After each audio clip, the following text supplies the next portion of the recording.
இப்போ வந்து நம்ம கேரட் சாம்பார் நல்லா கொதிச்சுட்டு இருக்கு, பச்சை வாசனையெல்லாம் போயிடுத்து. இப்போ நம்ம என்ன பண்ணுறோம்னா இந்த பைத்தம்பருப்பு, உப்பு, மஞ்சள்தூள், கொஞ்சம் எண்ணெய் இதெல்லாம் வச்சு முழுகளவுக்கு ஜலத்தை வச்சு வேக வச்சு வச்சோம் இல்லையா, இதே வந்து இந்த பருத்த சாம்பாரில் விடணும். இப்போ இதுக்கு தேவையான பெருங்காய ஜலத்தை விடணும். இப்போ இது ரொம்ப கெட்டியாக இருக்கிறதுனால சாம்பார் வந்து சாம்பார் கன்சிஸ்டன்சி வரணும். அதனால நம்ம கொஞ்சம் இதுக்கு தேவையான அளவுக்கு தளர்த்திக்கிறோம்.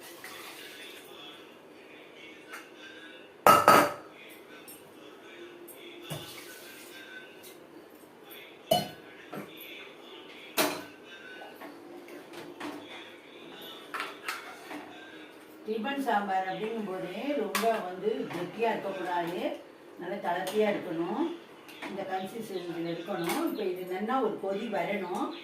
அதுக்குள்ளே நம்ம என்ன பண்ணப்படும் அப்படின்ட்டு இதுக்கு ஒரு தாளிப்பு கொடுக்கப்படும். அது வந்து நெய்யில் கடுகு தாளித்து போட்டிங்கன்னா நல்லா வாசனையாக இருக்கும். இப்போ இந்த நம்ம நெய் விடணும்.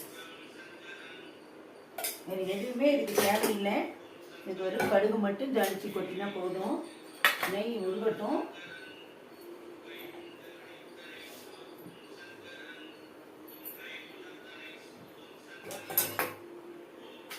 இப்போ நெய் உருகிடுச்சு.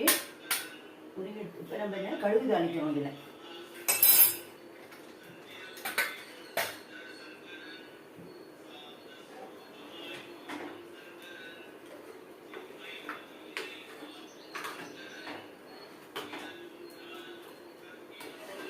இப்போ இதில் வந்து நம்ம இந்த கேரட் போட்டதோ, வெங்காயம், தக்காளி, இந்த மாதிரி வெஜிடபிள்ஸ் எது போட்டதும் எதுவுமே நம்ம இந்த சாப்பிடும்போது குழந்தைகளுக்கு தெரியாது. அதுவும் ஒரு சந்தோஷமாக குஷியாக சாப்பிட்டுட்டு போயிடும். இப்போ நம்ம வந்து நெய்யில் தாளித்த கடுகை வந்து இதில் கொட்டுறோம்.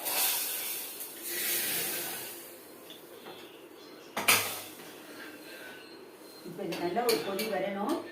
கொதி வந்தோடனே நம்ம ஆஃப் பண்ணிடலாம்.